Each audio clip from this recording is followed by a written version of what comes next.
The town of Greystone was known for its towering cliffs and relentless whispers carried by the sea breeze, but no tale was as infamous as the story of Edmund and Eleanor Wren. Theirs was a marriage of convenience.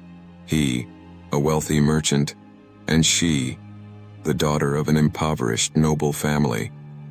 What had begun as mutual respect had dissolved into icy indifference, and soon, whispers of Edmund's infidelity reached Eleanor's ears.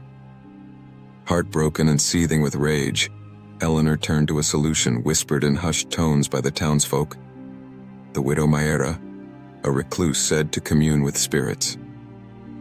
One stormy night, Eleanor climbed the winding path to Mayra's dilapidated cottage, desperation guiding her every step.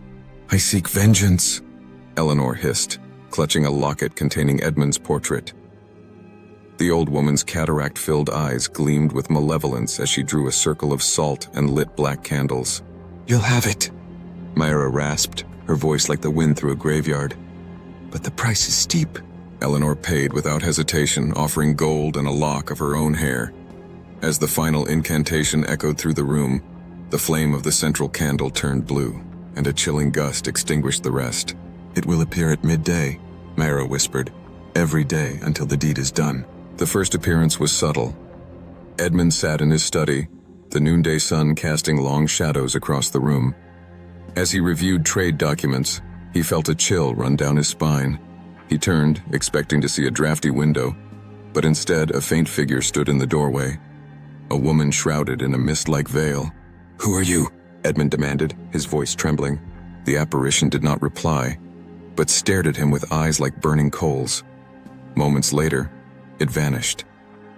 Edmund dismissed it as exhaustion, but the servants whispered of a ghostly presence that had entered the house. The next day, at precisely midday, the specter appeared again. This time it lingered longer, gliding across the room as if drawn to Edmund. He recoiled in fear, the air around him thick with an unnatural cold. The servants, hearing his cries, burst into the room, but the ghost vanished before their eyes. As the days passed, the haunting grew more sinister. Doors slammed shut on their own, mirrors cracked, and an oppressive sense of dread hung over the house. The servants, terrified, began to quit one by one, leaving Edmund to face the growing terror alone. Eleanor observed it all with a mix of satisfaction and unease. Each day she watched from a distance as Edmund grew more haggard, his once proud demeanor replaced by fear and paranoia.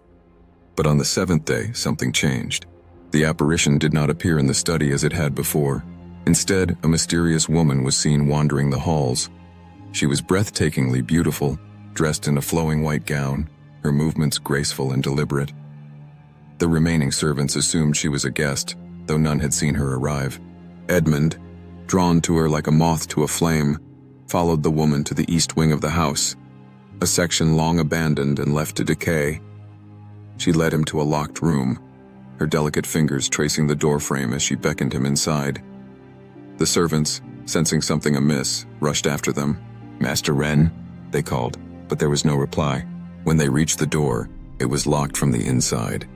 The servants pounded on it, their fear mounting with each unanswered knock. Finally, one of them retrieved an axe, and with a few heavy swings, the door gave way. Inside, they found Edmund sprawled on the floor, lifeless. His face was frozen in an expression of sheer terror, his eyes wide and unseeing. The room was empty, save for a faint scent of decay and the lingering chill that marked the presence of the supernatural. The woman in white was nowhere to be found. Rumors spread like wildfire. Some claimed the mysterious woman was a vengeful spirit summoned by Edmund's sins, while others whispered that Eleanor had dabbled in dark magic. The truth, known only to Eleanor, weighed heavily on her soul. She had sought justice, but the outcome was far darker than she had anticipated. Weeks later, Eleanor returned to Widow Mayra's cottage, seeking to banish the spirit she had unleashed. "The deed is done," she told the old woman, her voice trembling. "I want no more of this." Mayra chuckled, her laughter hollow and cruel. "You cannot undo what you've summoned, child. The spirit lingers, bound to its purpose." Eleanor left in despair, the weight of her actions pressing down on her. That night, as she sat alone in her chambers, she heard a faint knock at her door. Her blood ran cold as the familiar chill filled the room. Standing in the doorway was the woman in white, her veil lifted to reveal a face twisted in sorrow and rage. "You called me," the apparition whispered, her voice echoing like a distant scream. "Now I've come for you." Eleanor's scream was the last sound heard in the Wren estate. By morning, the house stood empty, its windows dark and its halls silent. The townsfolk avoided it, claiming it was cursed, and over time, the tale of the Midday apparition became a chilling legend told to frighten children. But some say, on certain days, at precisely midday, a faint figure can still be seen wandering the ruins of the Wren estate, searching for the next soul to claim. Thanks for watching. If you enjoyed the video, make sure to hit the like button. It really helps us out. And don't forget to subscribe for more content like this. Tap the bell to stay notified whenever we post a new video. Thanks again, and see you in the next one.